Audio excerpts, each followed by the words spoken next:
जितनी भी माताएं एकादशी का व्रत करती, बहुत ध्यान से सुनना आज की कथा को। शायद जिंदगी में मिली ना मिली, और ये कथा का रिश्ता तो बहुत ध्यान से सुनना। स्कंद पुराण यहां तक कहती है कि इस कथा के चरित्र को जो श्रवण कर लेता है उसको 26 एकादशी करना भी नहीं पड़ती। इस एकादशी की केवल ये कथा सुनकर ही वो तर जाता है। बहुत ध्यान से सुनना इसको, कथा को। एकादशी के दिन जब आप जल शंकर को चढ़ाने तो रोज ही जाते हैं। जब एकादशी का दिन रहे और शंकर जी के मंदिर में आप जल समर्पित करें तो 3 बार मुख से स्वधा स्वधा स्वधा या स्वधा स्तोत्र का पाठ, जिसमें 12 श्लोक। 2-4 हैं, पैसा तो आ रहा है और घर में टिक नहीं रहा। डॉक्टर में, पुलिस में, एक्सीडेंट आदि में, कहीं गलत जगह पर व्यसन में अगर पैसा जा रहा है, जुए में, मांसाहार, मदिरा पान, या कहीं आया पैसा आने में कमी नहीं, आ रहा है पर टिक नहीं रहा, रुक नहीं रहा। कोई मांगने आ गया, दे दिया, फिर वहां से अपने पास नहीं आ रहा, अपन कह रहे हैं भैया हमारा पैसा लौटा दो, नहीं आ रहा। तो महाराज शिव महापुराण की कथा कहती है एकादशी के दिन गंगा के जल में मात्र 7 बेलपत्री डालकर जो नंदीश्वर भगवान अर्थात जो शंकर जी के शिवलिंग के सामने नंदी होता है, उस नंदी के चरण पर गंगा का जल चढ़ाकर बेलपत्री शिव पर समर्पित कर देता है, उसके घर में रुपया रुकना चालू हो जाता है। फिर वो गलत जगह पर नहीं जाता, गलत स्थान पर वो धन जाएगा ही नहीं। तूने संभाल की, मांग तुझे क्या चाहिए।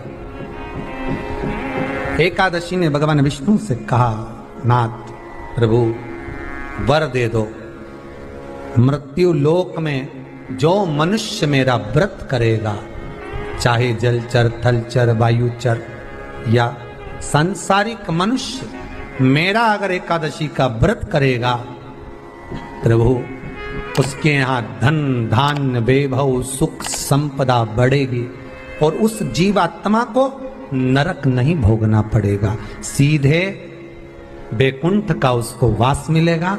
जब जीव आत्मा को लेकर चला जाएगा, यम के दूत जब बंदी बनाकर ले जा रहे होंगे उस जीवात्मा को, जिसके प्राण छूटे होंगे, यम के दूत जब बंदी बनाकर ले जा रहे होंगे, तब मुझे वर दो कि मैं इसका हाथ पकड़कर बेतन्नी से पार उतार कर सारे नरकों से निकालती हुई आपके धाम में लेकर आऊं। भगवान ने वर दे दिया, तथास्तु। हे एकादशी सुनो, मृत्यु लोक का मनुष्य अन्न का त्याग कर कर, क्योंकि अन्न में एकादशी के दिन पाप पुरुष रहता है, अन्न का त्याग कर कर एकादशी के दिन जो मनुष्य तुम्हारा व्रत धारण करेगा, उस व्रत को करेगा और उस व्रत को धारण करेगा, उसकी मनोकामना पूर्ण होकर वो मेरे ही धाम को जाएगा। ये तो हुआ एकादशी के जन्म की कथा। एकादशी के दिन गंगा के जल में मात्र 7 बेलपत्री डालकर जो नंदीश्वर भगवान अर्थात जो शंकर जी के शिवलिंग के सामने नंदी होता है, उस नंदी के चरण पर गंगा का जल चढ़ाकर बेलपत्री शिव पर समर्पित कर देता है, उसके घर में रुपया रुकना चालू हो जाता है। फिर वो गलत जगह पर नहीं जाता, गलत स्थान पर वो धन जाएगा ही नहीं। बेटा अगर व्यसन में पड़ा हुआ है, मदिरा पान में पड़ा हुआ है, मांसाहार में, जुए आदि में जा रहा है, तुम्हें लग रहा है कि मेरा बेटा गलत मार्ग पर जा रहा है, ये मित्र दोस्ती गलत हो रही है, वो सही जगह पर आ जाए। करना एकादशी। कई लोग इसको धन के लिए भी करते हैं, संपदा के लिए। संपदा के लिए अर्थात जिसका व्यापार नहीं चलता, जिसके घर में पैसा नहीं आता, या नौकरी नहीं लग रही, या सर्विस नहीं लग रही, आप अप्लाई कर रहे हो, जगह जगह जाकर इंटरव्यू भी दे रहे हो और पैसा नहीं आता, तो उसके लिए भी प्रयास किया जाता है। पर उसके लिए यहाँ पर जो धन के लिए करते हैं, उसके लिए विष्णुपदी के लिए करते हैं। मतलब जैसे गंगा के जल में तुलसी के 11 पत्ते डाले जाते हैं और उसको किसी भी नारायण के मंदिर में राम कृष्ण शिव शंकर नहीं, राम कृष्ण भगवान विष्णु दत्त आदि जितने नारायण के मंदिर हैं, उस मंदिर में किसी भी पात्र में, एक छोटे से पात्र में उसको भरकर रखी जाते हैं महाराज। उससे भी जॉब, सर्विस, नौकरी में सफलता प्राप्त हो जाती है। परंतु वो भी एकादशी को ही होता है। कुछ देर तक पात्र को रखा जाता है, फिर वही पात्र का जल किसी भी वृक्ष के नीचे डाल दिया जाता है, उससे भी नौकरी के लिए फायदा मिलता है। गंगा का जल कोई साधारण नहीं। दशमी, एकादशी और द्वादशी, इन 3 तिथियों पर एक रोटी में थोड़ा सा मीठा रखकर सोमक पितृ का नाम लेकर यदि गाय को खिला दिया जाता है तो अगर कोई पूर्वज प्रेत योनि में भी पड़ा हुआ होता है, भटक रहा होता है, जिसको पिंड नहीं मिला, जो अचानक मर गया होता है, अधोगति में चले गया होता है, उस जीव की मुक्ति दशमी, एकादशी और द्वादशी 3 दिन सोमक पितृ का नाम लेकर रोटी में, पूड़ी में मीठा रखकर अगर गाय को खिला दिया जाता है ये 3 दिन तक, तो वो पितृ कभी भटकते नहीं है, उनको मुक्ति प्राप्त हो जाती है मोक्ष में। नहीं, एकादशी है कौन? क्यों इसकी इतनी प्रधानता है? क्यों इसकी पुण्यता है? ऐसा क्या है एकादशी में जो इसकी पुण्यता मानी जाए? कौन है ये जो भगवान नारायण तक एकादशी का व्रत करते हैं? सुभद्रा जी को भगवान जगन्नाथ ने, जगदीश ने एकादशी का व्रत कराया था। बद्रीनारायण भगवान को माता लक्ष्मी ने एकादशी का व्रत कराया था। क्यों? चंद्रायण एकादशी व्रत की माता। एकादशी है कौन? तो कहा जिसको व्रत करने पर भगवान नारायण भी जिसका व्रत करते हो, भगवान माता लक्ष्मी जिसका व्रत करती हो, वो एकादशी है कौन? तो शास्त्र वर्णन करता है महाराज, स्कंद पुराण का सुंदर चातुर्मास्य खंड के अंतर्गत वर्णन आया है महाराज। एक बार भगवान विष्णु आनंद में विराजमान थे, पद्मावती और माता लक्ष्मी दोनों उनके पास में विराजी हुई थी। भगवान लक्ष्मी और पद्मावती दोनों बेटी, एक सिर के पास, एक चरण के पास। कुछ समय बाद वहीं पर ब्रह्मदेव का आगमन हुआ और ब्रह्मा जी आगमन पाकर भगवान नारायण पद्मावती से लगकर उठे और उठकर लक्ष्मी की ओर झुके। झुकने पर इन तीनों के समागम से भगवान नारायण के हृदय चित्त से एक कन्या प्रकट हो गई। उस कन्या का नाम एका था। क्या नाम था? एका।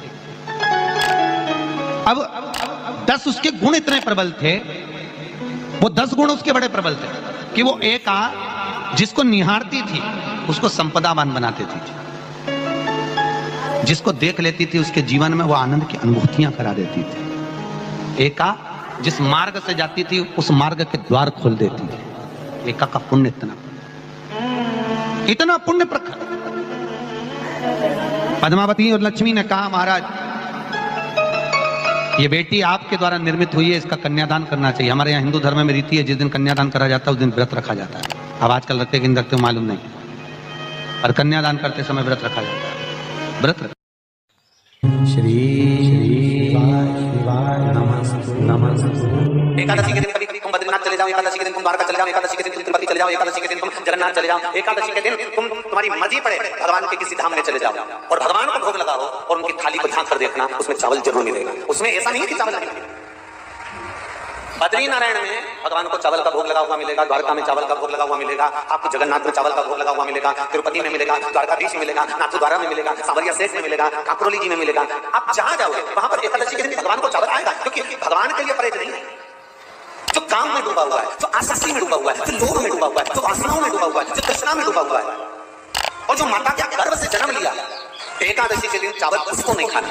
एकादशी और द्वादशी के दिन हमारे हिंदू धर्म, हमारा शास्त्र कहता है, हमारे शास्त्र, हमारे वेद डॉक्टर वर्णन करते हैं कि पीपल के पत्ते को अगर एकादशी और द्वादशी के दिन एक तांबे के पात्र में गला कर रख दिया जाए और उस पानी का आचमन 3 बार करा जाए तो जिसकी नाड़ियां चोक भी हो जाती है, डॉक्टर बोले इसका बाईपास करना पड़ेगा, उसको केवल 3 आचमन पानी एकादशी और द्वादशी को पीपल के पत्ते का कराया जाए तो अंदर की नाड़ियां भी खुल जाती हैं। भगवान का एक नाम है अघोर। ब्रह्मा जी को दर्शन दिया, अघोर मतलब सिद्ध नाम। और बहुत ध्यान से सुनना भाई, बहुत प्रयास कर लिया आपने, कामना सिद्ध नहीं हो रही। 1 लोटा जल, एक जल का पात्र लीजिए, उस जल के पात्र को लेकर उसमें थोड़ा सा लाल चंदन डालकर बेलपत्री के वृक्ष के नीचे और देवादिदेव महादेव को चढ़ाना प्रारंभ कर। उसके बाद में 1 लोटा जल स्वच्छ फिर शिव जी को श्री शिवाय नमस्तुभ्यं हम बोलकर आपकी कामना कहकर भगवान शिव पर अघोरेश्वर महादेव का नाम लेकर आप चढ़ाना प्रारंभ करिए। बाबा आपका कार्य 3 महीने के अंदर पूर्ण कर देगा, सफल। बेलपत्र होते हैं, उसकी इसको छेद तो करते नहीं है सुई से, बेलपत्र की डंडी को बांधते जाओ 108 बेलपत्र की माला बना लो और माला बनाकर भगवान शंकर के गले में, शंकर के शिवलिंग को जो चढ़ा देता है उसकी मनोकामना भगवान शंकर पूरी कर दे। 108 बेलपत्र की माला बनाकर शंकर भगवान को समर्पित करी जाती है। माता लक्ष्मी ने भगवान विष्णु को पाने के लिए तुलसी की माला बनाकर समर्पित करी थी, जैसे सती ने शिव को पाने के लिए, कामना को पूर्ण करने के लिए। शास्त्र कहता है घर के बुजुर्गों को, घर के बड़ों को, जेठ जेठानी हो, सास ससुर हो, घर में जो तुम्हारी उम्र से बड़ा हो, उसको आज पीला फूल या पीली चने की दाल या पीला वस्त्र, कुछ भी पीली सामग्री आज घर के बड़ों को देना चाहिए। क्यों देना चाहिए? तो शिव महापुराण की कथा कहती है कि जो शुक्ल पक्षी की एकादशी के दिन पीली वस्तु का दान दे देता है, घर के किसी ब्राह्मण को देने नहीं जाना, किसी मंदिर में देने नहीं जाना, आपके ही घर में, आपके ही घर के बड़ों को कोई भी पीली चीज का दान कर सकते। फूल हो, मिठाई हो, कोई अनाज हो, कोई वस्त्र हो, पीली वस्तु का दान दे। क्यों होगा? क्या होगा उससे? शिव महापुराण की कथा कहती है उससे जिंदगी में कभी बड़ी बीमारी प्रवेश नहीं करती। सनातन धर्म कहता है वट वृक्ष की पूजन करने वाला, वट वृक्ष के नीचे शिव की आराधना करने वाला, लोम समर्पित कर जल चढ़ाने वाले का जैसे कर्ज मुक्ति होती है, उसी तरह आंवले के वृक्ष के नीचे मात्र ताजा मिष्ठान दूध का बनाकर उस सामग्री को भगवान आंवले के वृक्ष के नीचे पूजन करने से लक्ष्मी और संपदा की वृद्धि होती है। शमी के वृक्ष के नीचे मात्र ओघड़दानी अवधूतेश्वर महादेव के नाम से, तो कहते हैं शरीर में बड़ी से बड़ी अगर बीमारी है, कहीं कैंसर जैसा रोग है या किडनी लीवर जैसा रोग है, कोई गांठ अगर शरीर में हो गई है, तो शमी के वृक्ष के नीचे दूध का जल थोड़ा सा हफ्ते में एक बार अवधूतेश्वर महादेव के नाम से समर्पित कर देने से रोग का निवारण होने लगता है, रोग थम जाता है और आगे नहीं बढ़ पाता और उसका इलाज चालू होता है, सुख का अनुभव। बस एक बात का स्मरण रहे आप, आंवले के वृक्ष के नीचे अगर कोई भोग लगाया गया है पा सकते हैं, पीपल के वृक्ष के नीचे कोई भोग लगाया है पा सकते हैं, बट वृक्ष के नीचे कोई भोग लगाया गया है पा सकते हैं। जिस वृक्ष के नीचे भोग लगाओगे पालोगे, शमी वृक्ष का जो प्रसाद है वो आपको वहीं छोड़ना पड़ता है। हिंदू धर्म के 3 व्रत ऐसे हो गए जिनका पुण्य समाप्त नहीं हुआ महाराज।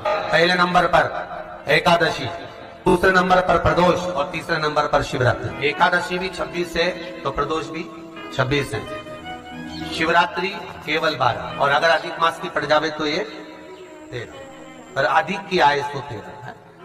तो यहाँ शास्त्र कह रहा है कि 3 व्रत हमारे यहाँ जिनका पुण्य समाप्त नहीं हुआ, जिनका पुण्य प्रबल हुआ, बड़ा, इसलिए आज भी माता एकादशी का व्रत करती है।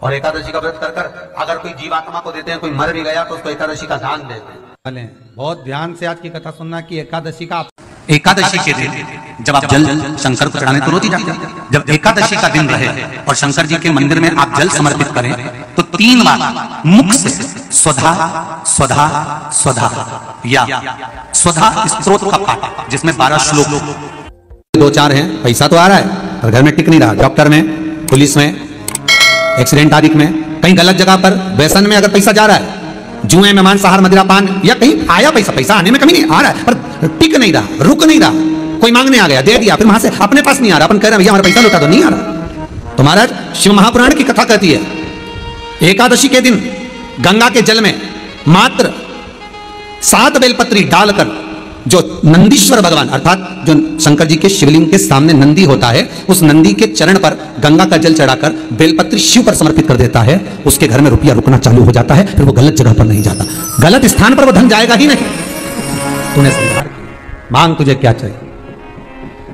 एकादशी ने भगवान विष्णु से कहा, नाथ प्रभु वर दे दो, मृत्यु लोक में जो मनुष्य मेरा व्रत करेगा, चाहे जलचर, थलचर, वायुचर या संसारिक मनुष्य, मेरा अगर एकादशी का व्रत करेगा, प्रभु उसके यहां धन धान्य वैभव सुख संपदा बढ़ेगी और उस जीवात्मा को नरक नहीं भोगना पड़ेगा, सीधे वैकुंठ का उसको वास मिलेगा। जब जीव आत्मा को लेकर चला जाएगा, यम के दूत जब बंदी बनाकर ले जा रहे होंगे उस जीवात्मा को, जिसके प्राण छूटे होंगे, यम के दूत जब बंदी बनाकर ले जा रहे होंगे, तब मुझे वर दो कि मैं इसका हाथ पकड़कर बेतन्नी से पार उतारकर सारे नरकों से निकालती हुई आपके धाम में लेकर आऊं। भगवान ने वर दे दिया, तथास्तु। हे एकादशी सुनो, मृत्यु लोक का मनुष्य अन्न का त्याग कर कर, क्योंकि अन्न में एकादशी के दिन पाप पुरुष रहता, अन्न का त्याग कर कर एकादशी के दिन जो मनुष्य तुम्हारा व्रत धारण करेगा उस व्रत को करेगा और उस व्रत को धारण करेगा, उसकी मनोकामना पूर्ण होकर वो मेरे ही धाम को जाएगा। ये तो हुआ एकादशी के जन्म की कथा। एकादशी के दिन गंगा के जल में मात्र 7 बेलपत्री डालकर जो नंदीश्वर भगवान अर्थात जो शंकर जी के शिवलिंग के सामने नंदी होता है, उस नंदी के चरण पर गंगा का जल चढ़ाकर बेलपत्री शिव पर समर्पित कर देता है, उसके घर में रुपया रुकना चालू हो जाता है, फिर वो गलत जगह पर नहीं जाता, गलत स्थान पर वो धन जाएगा ही नहीं। बेटा अगर व्यसन में पड़ा हुआ है, मदिरा पान में पड़ा हुआ है, मांसाहार में, जुए आदि में जा रहा है, तुम्हें लग रहा है कि मेरा बेटा गलत मार्ग पर जा रहा है, ये मित्र दोस्ती गलत हो रही है, वो सही जगह पर आ जाए। करना है एकादशी। कई लोग इसको धन के लिए भी करते हैं, संपदा के लिए अर्थात जिसका व्यापार नहीं चलता, जिसके घर में पैसा नहीं आता, या नौकरी नहीं लग रही, या सर्विस नहीं लग रही, आप अप्लाई कर रहे हो, जगह जगह जाकर इंटरव्यू भी दे रहे हो और पैसा नहीं आता, तो उसके लिए प्रयास किया जाता है। पर उसके लिए यहाँ पर जो धन के लिए करते हैं, उसके लिए विष्णुपदी के लिए करते हैं। मतलब जैसे गंगा के जल में तुलसी के 11 पत्ते डाले जाते हैं और उसको किसी भी नारायण के मंदिर में, रामकृष्ण शिव शंकर नहीं, रामकृष्ण भगवान विष्णु दत्त आदि जितने नारायण के मंदिर हैं, उस मंदिर में किसी भी पात्र में, एक छोटे से पात्र में उसको भरकर रखी जाते हैं महाराज, उससे भी जॉब सर्विस नौकरी में सफलता प्राप्त हो जाती है। परंतु वो भी एकादशी को ही होता है। कुछ देर तक पात्र को रखा जाता है, फिर वही पात्र का जल किसी भी वृक्ष के नीचे डाल दिया जाता है, उससे भी नौकरी के लिए फायदा मिलता है। गंगा का जल को साधारण नहीं। दशमी, एकादशी और द्वादशी, इन 3 तिथियों पर एक रोटी में थोड़ा सा मीठा रखकर सोमक पितृ का नाम लेकर यदि गाय को खिला दिया जाता है, तो अगर कोई पूर्वज प्रेत योनि में भी पड़ा हुआ होता है, भटक रहा होता है, जिसको पिंड नहीं मिला, जो अचानक मर गया होता है, अधोगति में चले गया होता है, उस जीव की मुक्ति दशमी, एकादशी और द्वादशी 3 दिन सोमक पितृ का नाम लेकर रोटी में, पूरी में मीठा रखकर गाय को खिला दिया जाता है, ये 3 दिन तक, तो वो पितृ कभी भटकते नहीं है, उनको मुक्ति प्राप्त हो जाती है, मोक्ष में। दशमी की रात्रि के 12 बजे घी का दिया हथेली में रखकर दरवाजे के बाहर, उस दिए को हथेली में रखकर चंद्र का दर्शन रात्रि के 12 बजे दिए की लो में चंद्र का दर्शन करते हैं, उससे ज्योत प्रबल होती है हमारे।